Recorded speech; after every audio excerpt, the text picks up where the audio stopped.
Daily Show. Here's CJ.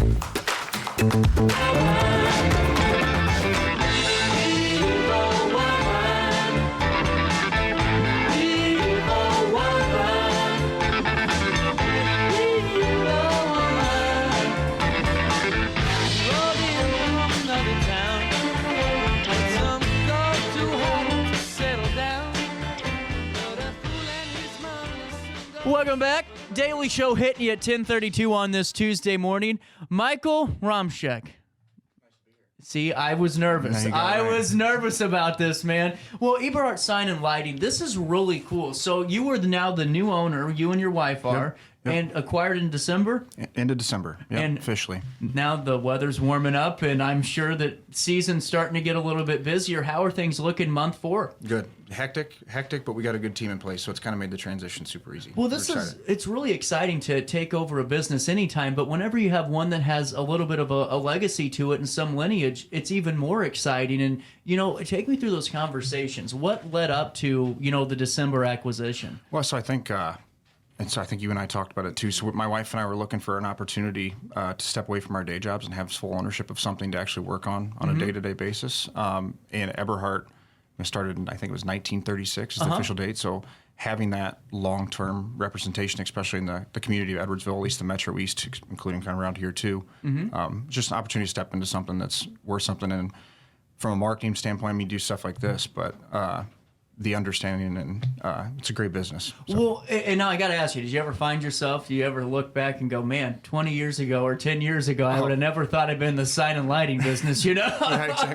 Well, I think that's when you think about your career and how things are going to progress, right? Yeah. So if you would have said I would have been doing this, absolutely not. But from actually taking over and getting to interact with some of the community business owners and everything too, I said my wife too, she's not here, but we don't have a single regret. We're super excited. Well, really, when you say good team, you have to have a good team for a seamless transition. And when you're just walking right into it, and it seems like the train never stopped, it was just, let's keep moving forward. That's awesome. Yes, we got 2 techs on staff. So you talk about as far as being out there in the field, putting signs up, between that or billboards, and then have a full-time graphic designer on staff, and then a project manager as well, that answering phones and kind of pushing the projects along. So we jumped right in. It was awesome. Now, what are you starting to learn about the billboard industry now that you're starting to live it? Because I find it really fascinating what they're starting to do now with these new tech billboards. It's just insane. Well, you have your regular static boards, right? And that's where I think it's nice, especially all the business and all the growth that's going on in all the communities, right? There's a lot of opportunities and interaction with business owners, but you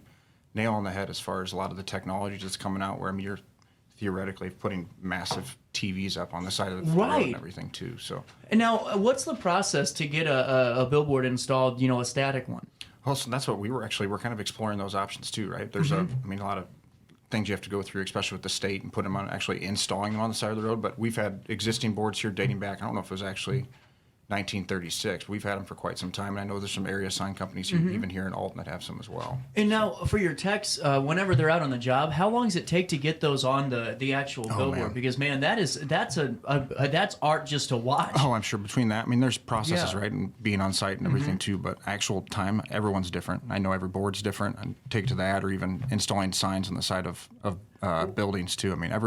Every job size, no matter what, they're all different. Now did you go on the first job with being the new owner? Did you go, man, I got to stop by and at least be a part of it? Well, so we're doing a big project right now in Edwardsville, the Raising Canes that's going up too. Yeah. So I was on there on site yesterday doing cleanup on stuff. But yeah, it's eye-opening when you look at these big signs, especially when we have them in shop getting delivered. The overall size of them, you wouldn't think, but when you're on site watching them be installed, it's in its own way complex, but actually easier than you'd think. But it's super cool to be a part of. And I think that's the fun part that's rewarding. Well, and it's also, to me, what I think is really interesting is the graphic design part of it. Because, you're taking something on a 12-inch computer screen that is going to be 12 feet, 13 feet. It's going to be massive. Yep. Is there any discrepancies whenever you go from screen to billboard on any type of those graphics?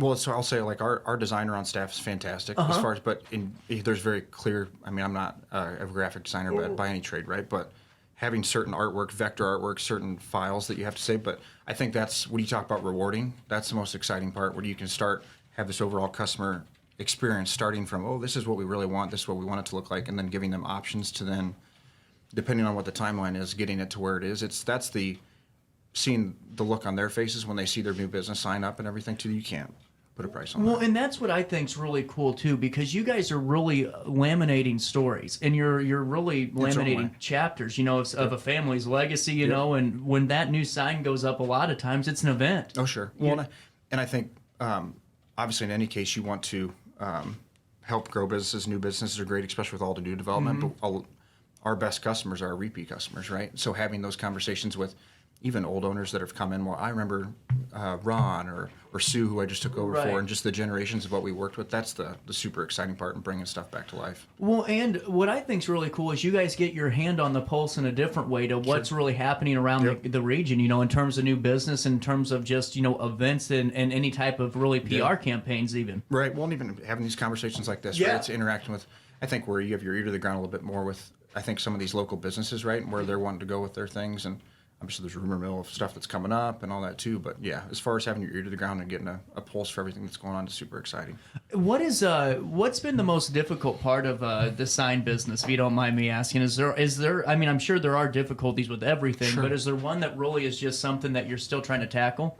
Especially being 4 months in, right? I'm still, I think I've explained to people, we're definitely in the honeymoon phase, right? Yeah. So it's like everything's green and everything's looking good. But I think for being a company that's been around since 1936, the most difficult part I've had is there's awareness there for certain people, but at the same time having signs, whether it be in Edwardsville or Alton, stuff in our back door that you drive by and you're like, well, crap, I didn't even know that was going to be bid to be put up, stuff like that. So just wanting to provide that awareness for the community, knowing we're here and how we can help and best serve everybody. That's a good point. I never thought about that too, because on billboards it's a little different because you can have your spot there, but on a business sign you can't really put powered by Eberhart on there. So it's a lot of it's geared by word of mouth, and sure, conversations like this and getting our name out there helps, but it's the hard part is I'm not slapping my billboard on the side of the sign after we post it, right? So it's a lot of word of mouth. So it's slow burn. That'd be a trade program, right?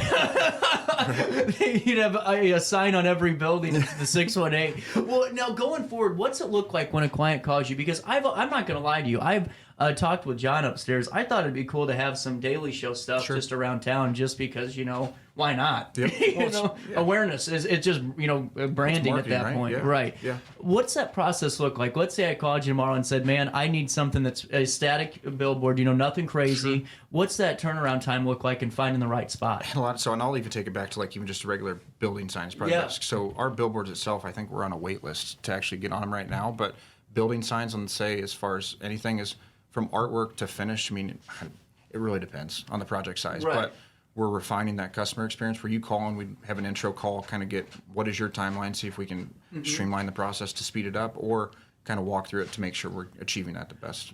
Are there any tie-overs into your former, what you were doing full-time into what you're doing now? I'm not say business is business, but I think it's with the growth of anything, whether that's a sales territory or real estate or a sign business, it's relationships and sales, not say sales, but interacting with people, letting them know you're there, and then at the same time, customer experience and treating people the way they want to be treated, right? Well, and on top of that too, we hit on this a tiny bit earlier when we started the conversation, but whenever you have almost a 100-year-old business, you have folks that have done work with the company for decades that are kind of used to it being a certain way. So how important is it for you to kind of recognize that, but also add your guys' own take on some of the products going forward, some of the ways you do interactions going forward? Well, no, I wouldn't be lying to you. I'd be lying to you if I said that wasn't not even an issue, but with any change, right? And so you're interacting in those cases. So, and I think I think Sue, the previous owner, did such a good job on how she ran it too, where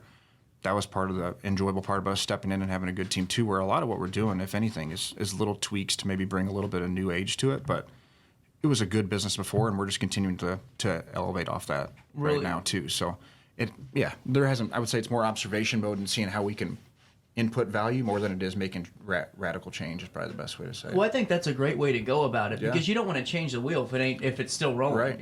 And I'm not going to claim that I was here in 1936 or before and know how to. I'm not to say I'm not an expert in the sign business because we have people on staff and we're learning every day, right? But I haven't been here forever, so I don't know what I don't know. And at the end of the day, I'm like you said at the start. I think it's trying to see the customer's needs and what they're trying to achieve and project with their their business and do our best to portray that and what their artwork If you would have is. said you were around 100 years ago, I'd have thought, man, Benjamin Button's right here, you know? Well, I was doing a little bit of research. I know the website's being tweaked right now Sure. and kind of being updated. Yeah. But, you know, going in just to some of the materials, I'm just fascinated by that because you drive by the sign, but you never really touch it. Sure. You never look at it. What are some of these made out of? What are some of the go-to products, materials that are used for some of these? I don't want to put you on the spot. No. 4 months I in. mean, and you got everything. I mean, from different forms of plastics, aluminum cutout. I mean, anything you can kind of Really? think of. So a lot of fabrication goes into it and deciding what exactly you want. So I mean, I think you have some pictures up there where Here is kitchen layout. Here, let me pull this up. We can go picture. We can go on the Zoom here on the scene. Look at that. Oh, let me take that. So off. that was one that we did. It was that hailstorm when we've had a couple of hailstorms as of late. But yeah, it knocked up some of their letters. So that's actually just letters on a raceway. So on the back you can see as far as the electric setup and individual letters. So they, I think, started with the K, and then we had another hailstorm and another one got damaged. So we individually went through then and just did certain letters and redid the whole entire thing over time. What a frustrating hailstorm. Oh man. Selfishly, we get business out of it, but yeah, I mean, from a business owner standpoint, it's tough. Well, and I'm looking at this. This has to be one of the coolest ones you've done so far. The Edwardsville Fire Station. Yeah. That's really cool. Well, that's the stuff where we want to always keep stuff, obviously, in our home community, in our backyard. So especially stuff that directly benefits the community we're home base, and it's always exciting. And, you know, what are some of the conversations you've had with some of the community stakeholders, some of the business owners during the transition? Has it been positive? No, all positive. And that's what I mean, as far as I think there was such a launch pad to jump off of, having the awareness that we did have, but then trying to build more of that too, right? So whether it's Alton or Edwardsville, there's a lot of, I would say smaller, they're not smaller anymore, but a lot of community growth going on and development. So a lot of opportunity and a lot of stuff that we can grow with. You're right, because we're all kind of growing at different rates, but we're still growing, and that's a really good point to make. And, you know, going forward, is there anything that you guys are looking to kind of add right now, or is it just right now, let's just get moving, let's figure out where we're at? Is there a 5-year plan for you guys right now, or is it just let's just keep moving? Yeah, and you like I said, kind of observation mode, especially for this first year. I've always been probably overly ambitious in a way, right? So I want to have ideas of doubling, tripling the business. I think any business owner, if you're not growing, you're dying, right? Right. But we have ambitious goals as far as metrics we want to hit. But for right now, it's kind of getting awareness. I know you mentioned the website, a lot of rebranding going on. We updated our logo. So in 4 months, I feel like, and I would think if you ask our team too, there's been a lot of small changes that have had drastic results, right? So getting a little bit more of a social media presence and everything. So a lot of small changes that are making a big difference that, over time, I think we're going to see reap benefits here long term as well. Man, I got to get some of those cookies with your logo. There you go.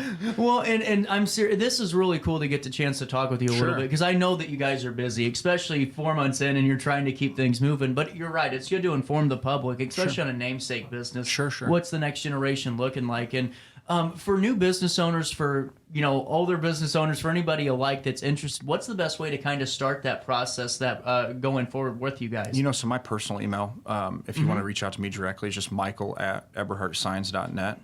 I personally always prefer a phone call because I feel like you get that more of that. Me too. The better interaction, right? So our office line is 618-656-7256. Either one of those to start I guess we always like to schedule from our processes and customer experience an intro call to kind of best understand what they're looking for and see what their needs can. Michael, I could tell that you're going to be set for greatness because I've had 10-year veterans at companies not remember their phone number off the top of the head. That was pretty good. It's written on my hand. Anytime you want to come on, man, fill us in on what you're doing, any new projects, let us know. You're more than welcome. The door's open. And for more information, you can give this number a ring again, 618-656-7256. And whenever the website's back up and running, it'll be eberhartsigns.net. Yep. We're going to keep the domain. Yep. Absolutely. Good call. Yeah. 10:46, a little bit of change. We wrap up this Tuesday morning right after this in the heart of the 618.